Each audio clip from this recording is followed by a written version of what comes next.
The Patmore chronicles Mayfair's gossip column. They say that nothing flourishes with such persistence as a secret well watered by the curiosity of others, and if there is fertile soil for such seeds, it is certainly found among the polished streets of Mayfair, where carriages creak with elegance, smiles are rehearsed before mirrors, and every gesture, even the most innocent, can be interpreted as an invitation to scandal. It was there, amidst the scent of imported roses and the warm aroma of caramelized sugar, that the story I now tell you began. A story written by the pen, sealed in silence, and destined, from the very first stroke of ink, to defy the prudence of cautious hearts. Signed, Tom Patmore. In that particularly capricious spring, Mayfair flaunted itself like a lady conscious of her own beauty. The windows of the houses stood open, curtains billowed like stifled sighs, and the drawing-rooms simmered with conversations far too polite to be sincere. Carriages vied for space before the most respectable residences, and every footfall upon the stone pavements seemed to echo an invisible expectation. It was the season of balls, formal calls, and strategically casual encounters, and no one ignored how a single night could decide the fate of an entire family. Among the many names whispered in the parlors, there was one repeated with special curiosity, that of Mr. Joseph Carter. A widower for 4 years, owner of a solid fortune and an impeccable reputation, he was considered one of London's most desirable matches, though he rarely allowed himself to be seen more than necessary.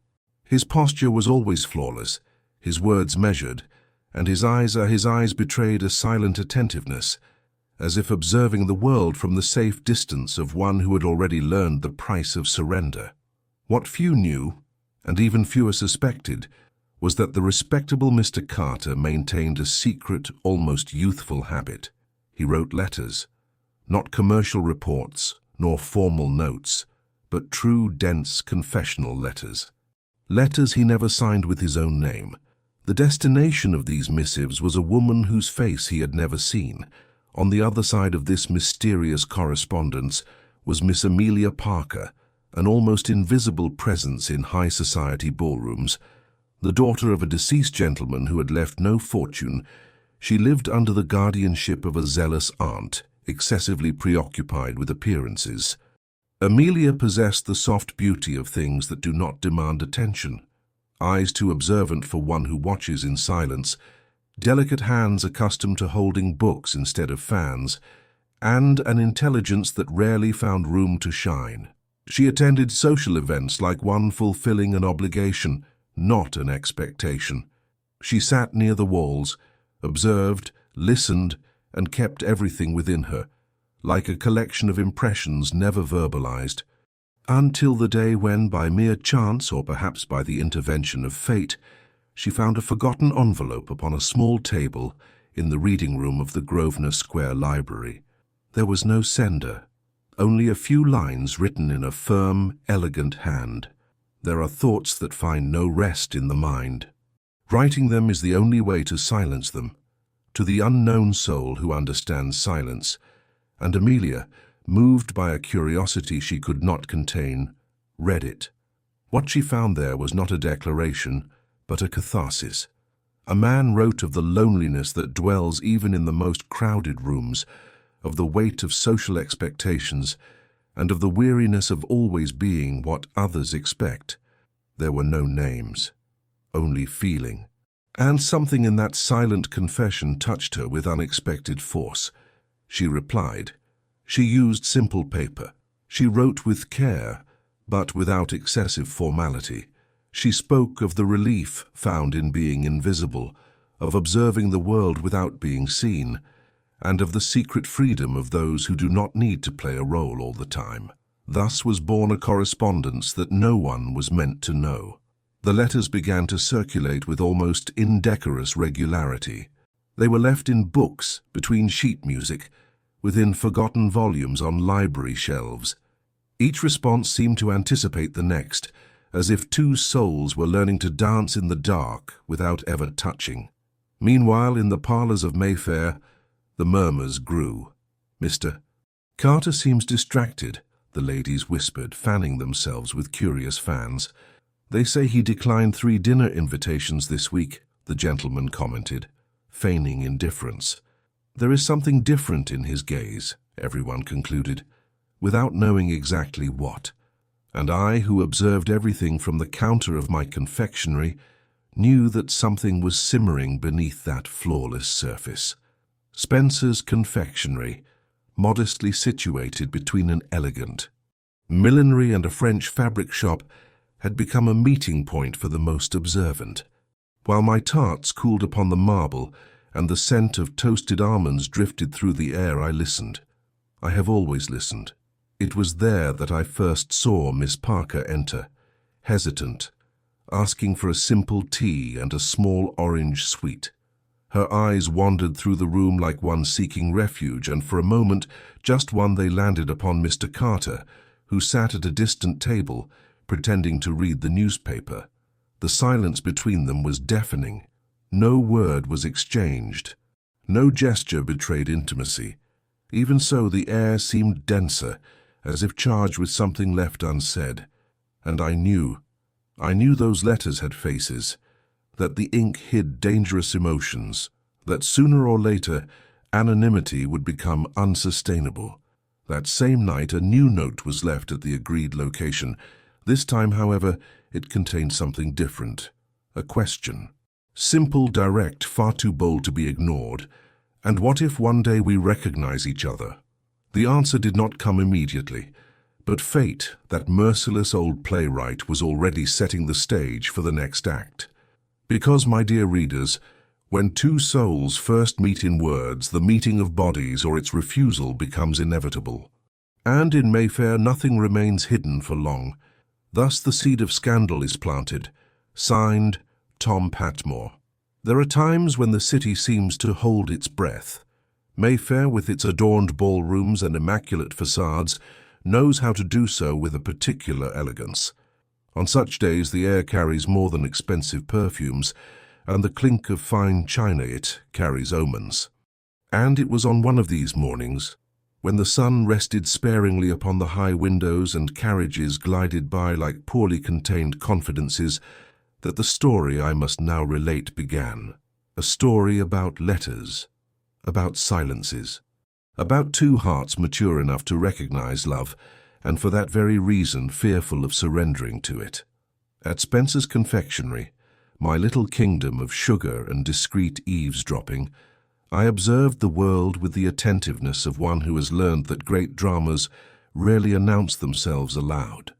Between batches of sweetbread and almond tarts, I watched the most distinct types of people come and go.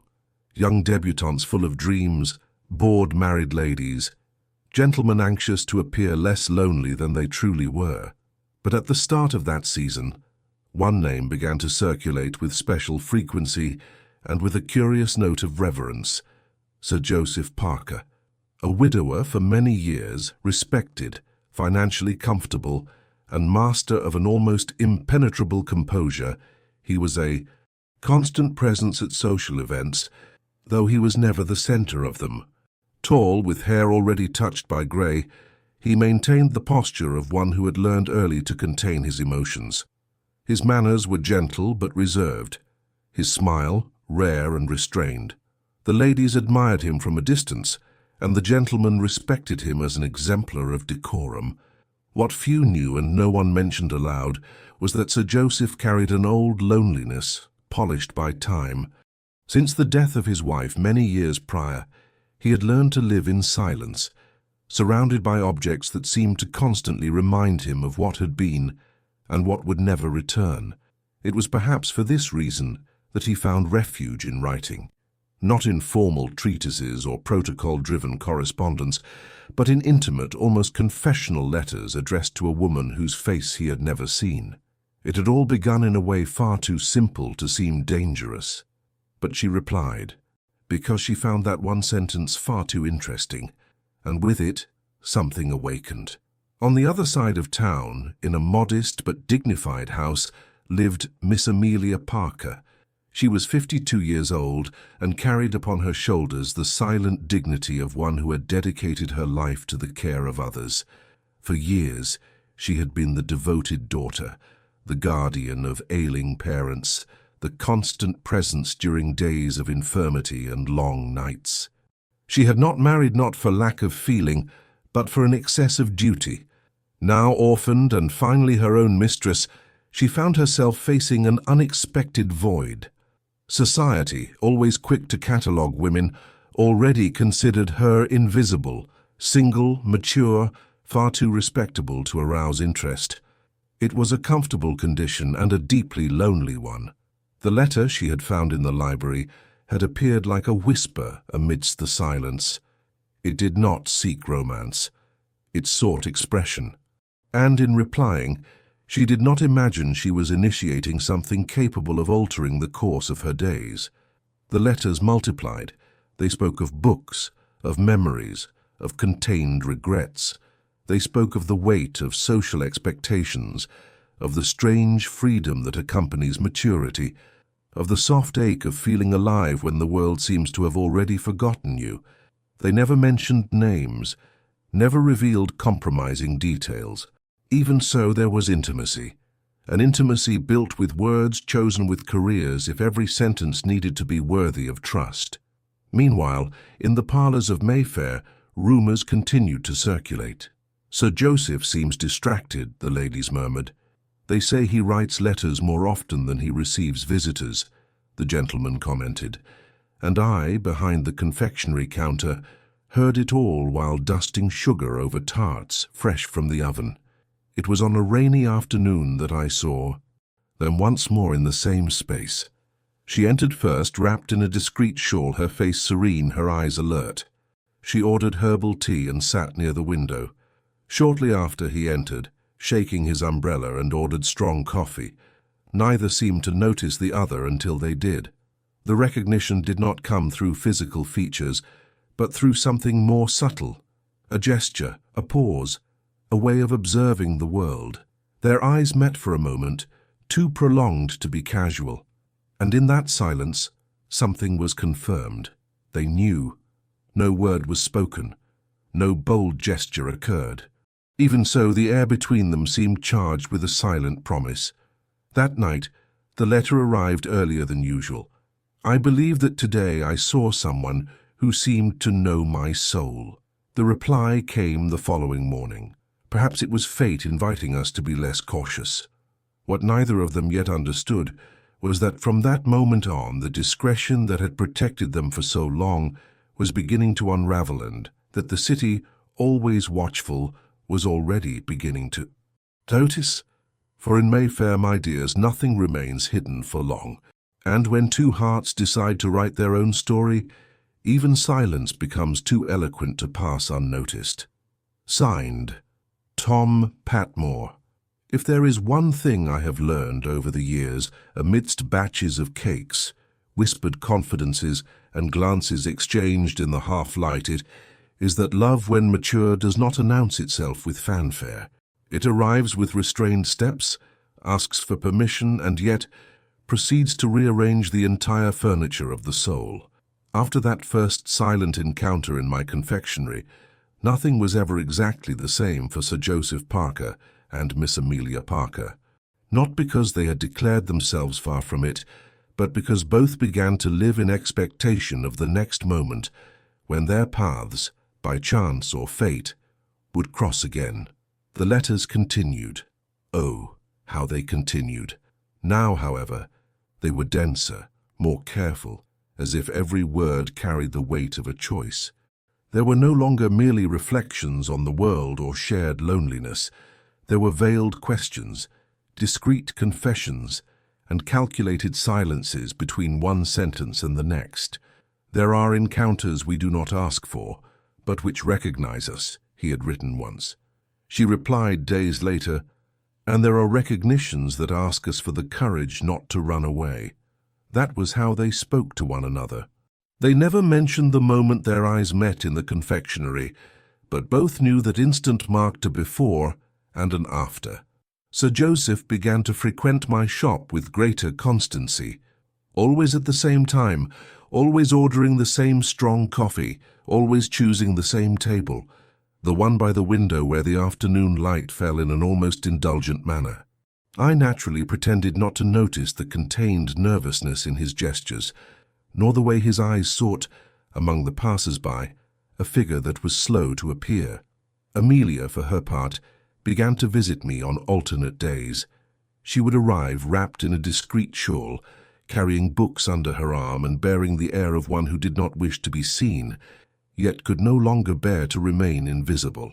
She would sit, order tea and spend long minutes watching the street, as if waiting for something or someone to break through the glass and alter the course of the afternoon. They never met there, and yet it was as if they shared the same space, separated only by minutes and silences. The city, however, began to notice Mr.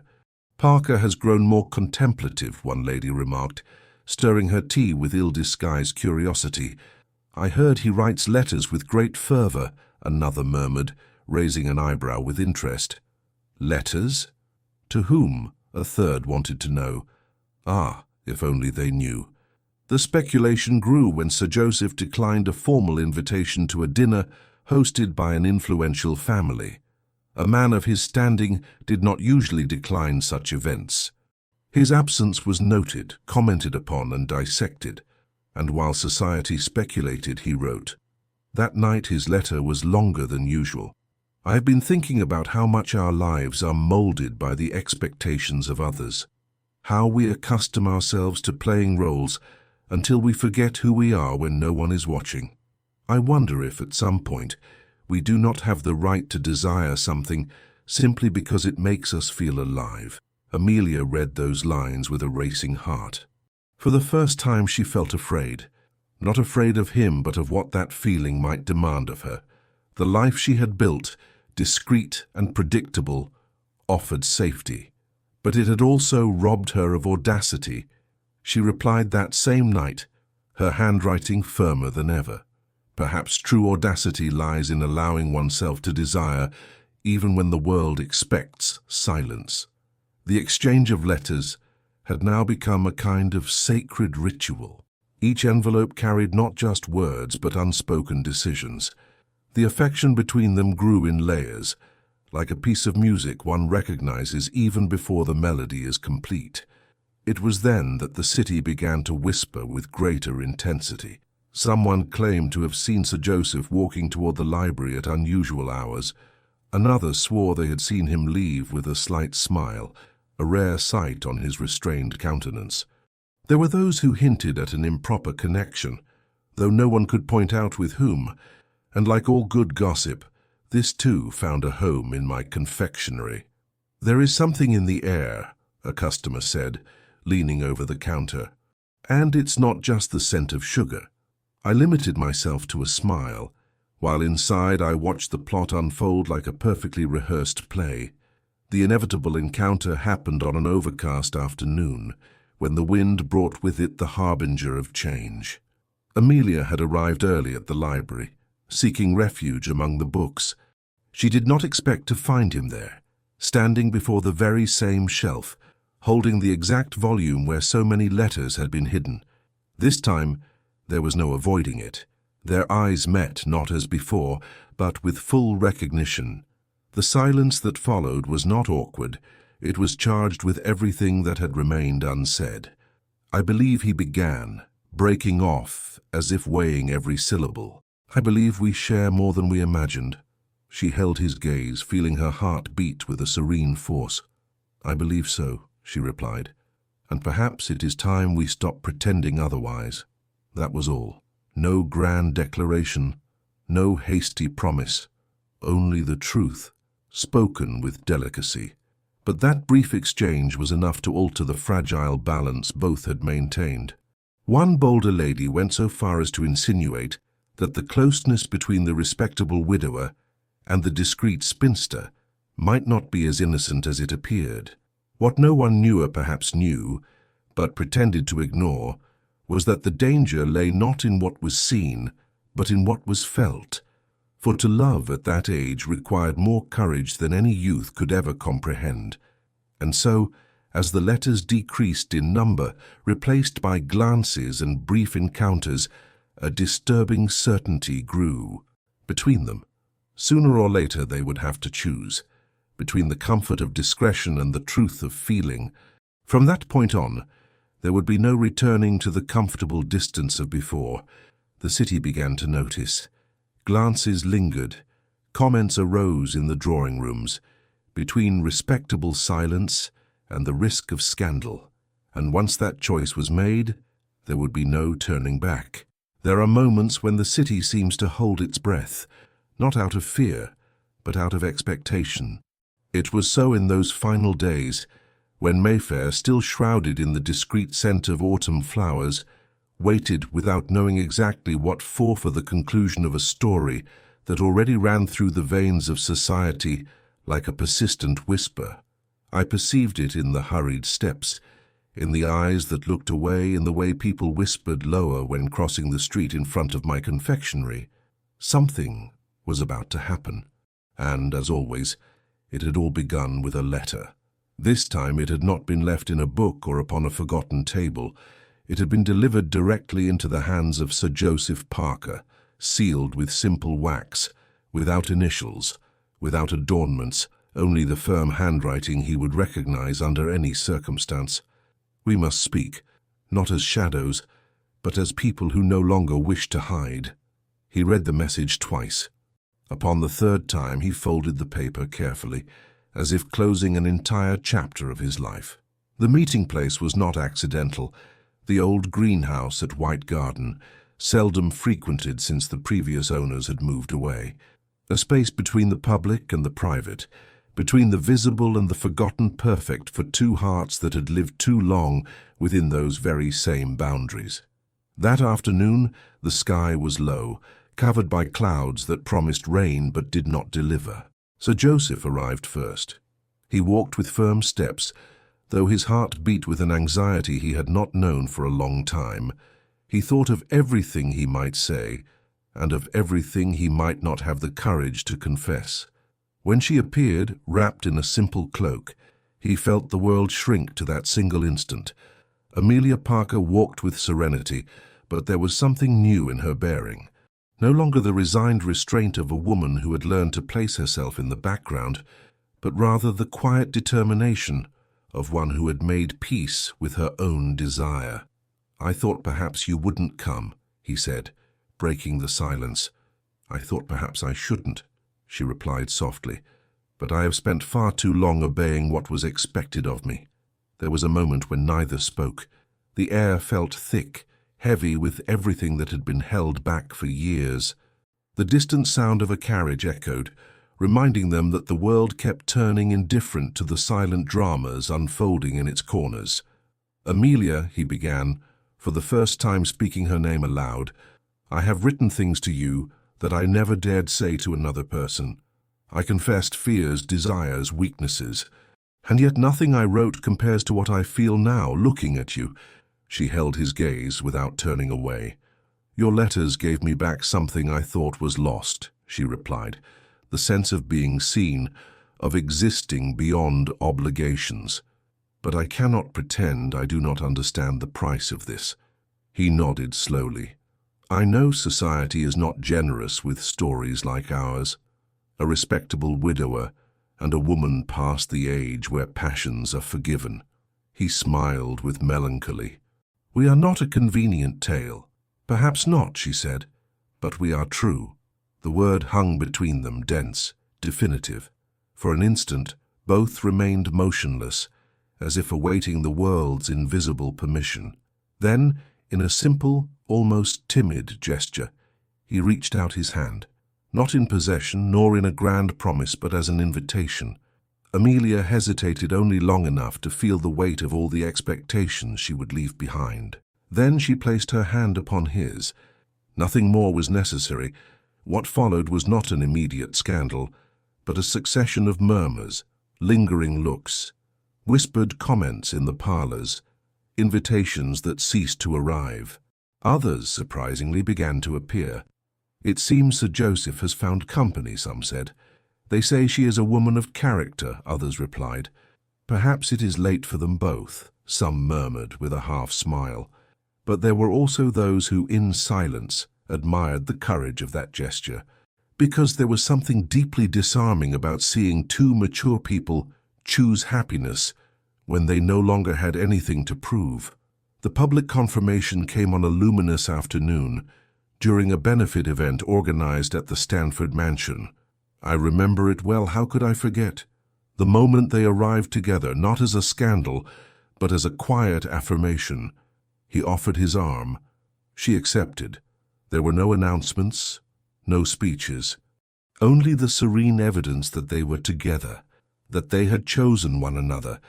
And curiously, the world did not collapse. Some eyebrows were raised, it is true. A few whispers rippled across the room. But they were soon replaced by something milder, acceptance, perhaps even admiration. For there was beauty in that late union, a beauty made of understanding, of conscious choices, and of affections ripened by time. That night, as I served sweets and observed the guests, I realized the city seemed different, less hungry for scandal, more willing to recognize that love does not obey calendars. The days following that night brought a new, almost reverent serenity. There were no public declarations, nor formal announcements.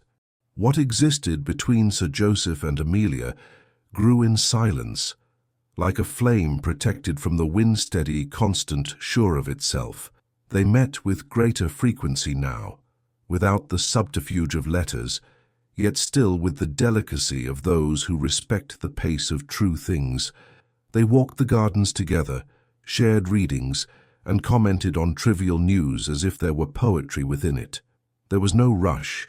Mature love, they discovered, does not ruin its walks with sure steps.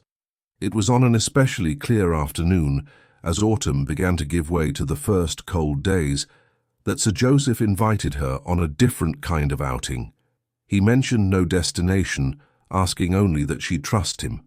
Amelia accepted, feeling a soft solemnity in the gesture, as if the moment carried something she did not yet dare to name. They arrived at a small country house on the outskirts of the city, surrounded by ancient trees and a garden that, though simple, was tended with evident care. There was a sense of a dormant home there, waiting to be awakened.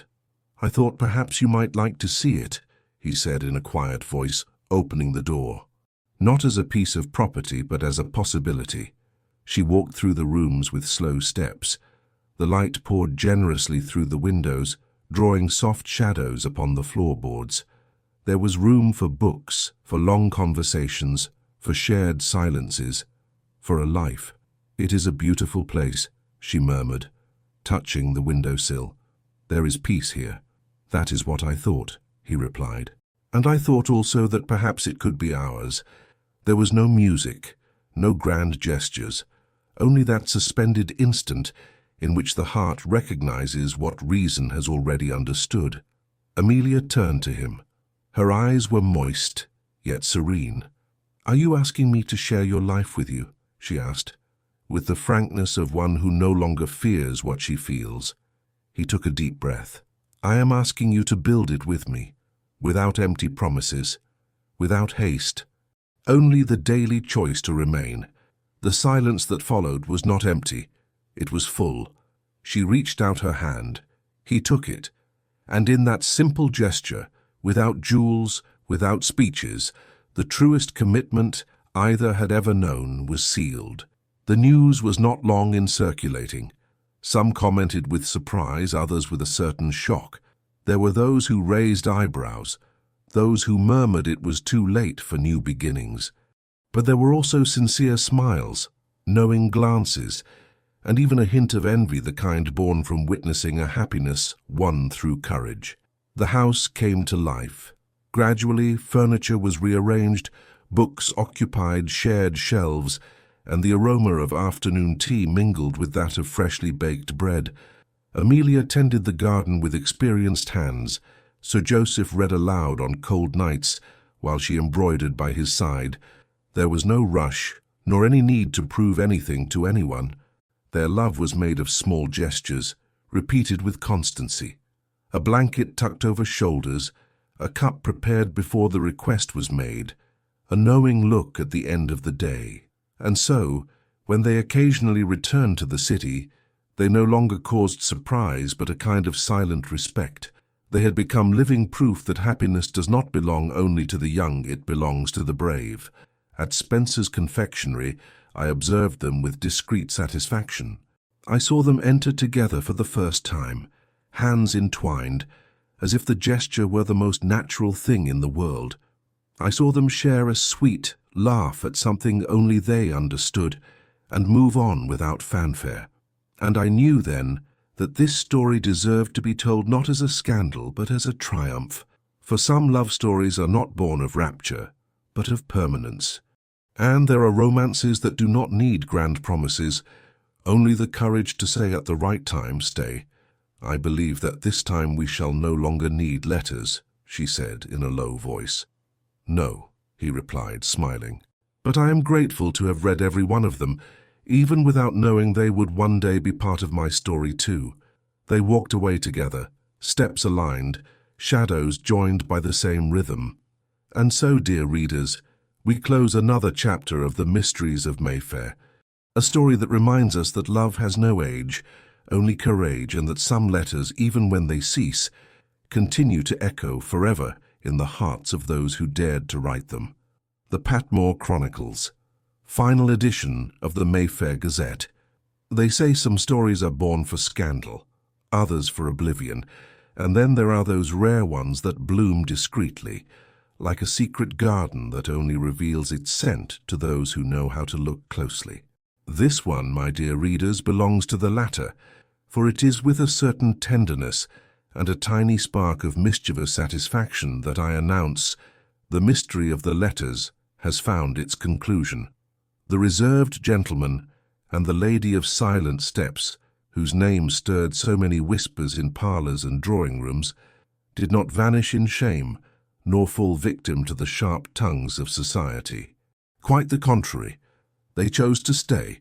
There was no newspaper announcement, no parade of glistening rings, only two mature hearts that decided at last not to delay their own happiness any longer.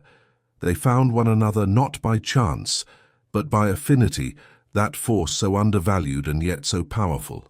They say they now share their days between reading by the window, quiet walks, and discreet laughter that echoes through the house like old music. They say also that they still write letters not out of necessity, but for pleasure, because some words deserve to be kept on paper. As for me, I remain here, behind the counter of my confectionery, watching life pass by with sugar on my hands and curiosity in my eyes. I have learned that love has no age, only courage, and that when it finally arrives, it requires no fanfare. It prefers the delicacy of small gestures and the honesty of true affection. Thus, this story ends, my dear readers, without scandal, without haste, without regrets, only with the sweet certainty that sometimes fate writes straight even in the most crooked lines. Signed, Tom Patmore.